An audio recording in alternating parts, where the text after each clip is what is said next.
Hey, I told you Dusties bring drama. Dusties bring trauma. The financial implications is too much dust in the nation. If you will look at this story, basically the lady, they're having an issue with the apartment where she resides with heat. She has two children. Unless the man is deceased, I'm sensing a dust bucket because I don't care if a relationship doesn't work out between you and your mother. With the children, you do have an obligation. Okay? So listen to this brief clip, and then I want you to notice what the issue that she's facing. I would tell her now, start looking, because the issue that she's facing has to do with the landlord. Listen and check it out. What's happened to the landlord? Fair use.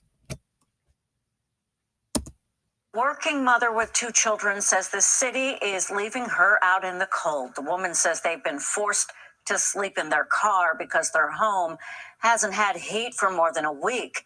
CBS 2's Lisa Rosner has the story. Eileen Hernandez says for the past week, it's been colder in her two-bedroom apartment than it is outside. She says last Monday, firefighters shut off water and gas because of a large pipe leak at the building on East 214th Street near Bronxwood Avenue. We had our coats on, hats, gloves, the 3 electric heaters, a lot of clothes on, and the heaters.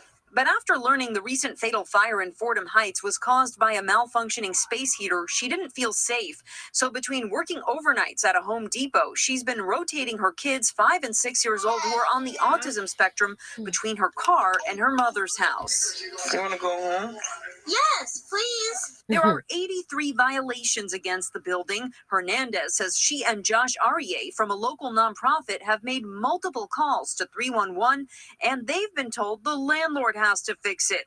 But the landlord, who was living in this Stamford, Connecticut home, is dead. Police say 51-year-old Denise McLaughlin was murdered by her own son back in March of last year. I'm traumatized. I don't want to be in this apartment anymore. It's still mice problem, roach problem. It's still cracks on the wall. My windows still have no gate. It's frustrating to see that no matter how many calls we make, whether it's 311, local politicians, other departments. Legal experts say the city is required to act. They have an emergency repair program. A spokesperson for Con Edison tells us repairs need to be made and then inspected before the company can do anything. And the city tells us the Department of Housing Preservation and Development has been working on the issue since Friday. In the Williamsbridge section of the Bronx, Lisa Rosner, CBS 2 News.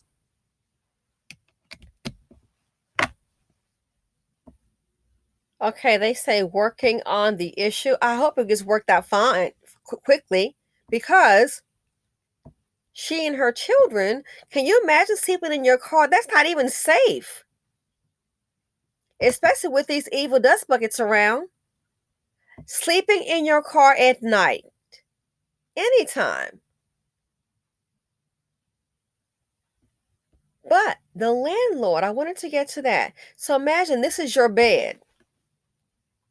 And a lot of people are facing this. The vehicle. And I guess you're leaving it on to get heat. I would say to her, if those repairs are not made quickly, try to go ahead and keep moving. The second thing is there are two children ages 5 and 6. I take it the man is nowhere around. He might be violent. I don't know.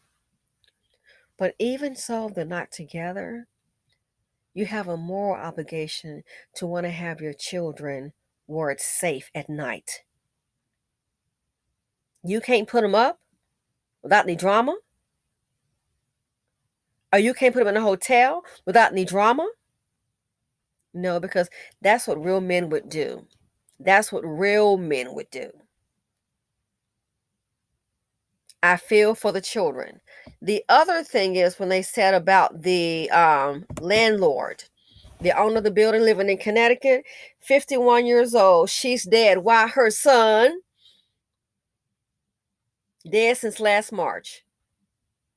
Do you know probate can take years? That's if she had a will. If not, it's going to be a heck of a long time. So, unless those repairs are made efficiently, I can tell you right now, it's going to be a hot minute waiting for the landlord, because you have to see who's the next in line to receive it. Is it the son? Well, if he killed the mother, he's not going to get the property. So you're pretty much at the mercy of the city to fix it or to move on. But again, where is what happened to the landlord? One, and they've been told the landlord has to fix it. But the landlord, who was living in this Stamford, Connecticut home, is dead. Police say 51-year-old Denise McLaughlin was murdered by her own son back in March of last year. So the landlord was murdered by her son. Look at the effects. Dusties bring drama, they bring trauma.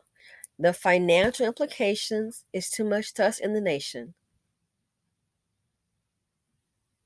So since the landlord's been murdered, who's there to make the repairs? And when you say city, they may do something that's just nominal, just to do maybe just a little bit. But look at the implications. So the landlord owns a building. These people are not related to her. These are tenants. The landlord owns the building. We have these issues. Well, you're going to have to resort to the city fixing on them, and we'll see how that goes. I hope it goes well. But the landlord can't do it if she's dead. That's even if she's willing to do it. Dusties bring drama. They bring trauma. The financial implications, and I wouldn't be surprised if the city does that kind of work. We'll see what happens with permits and things. They might they might want to get paid for that as well. Sometimes they'll say free.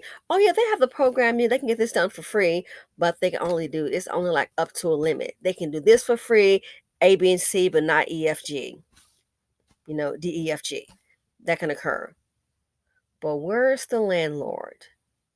So now, because the landlord is not alive, could not quickly assess the situation and get the repairs done, you have to rely on the city. In the meantime, the woman's been sleeping in her car.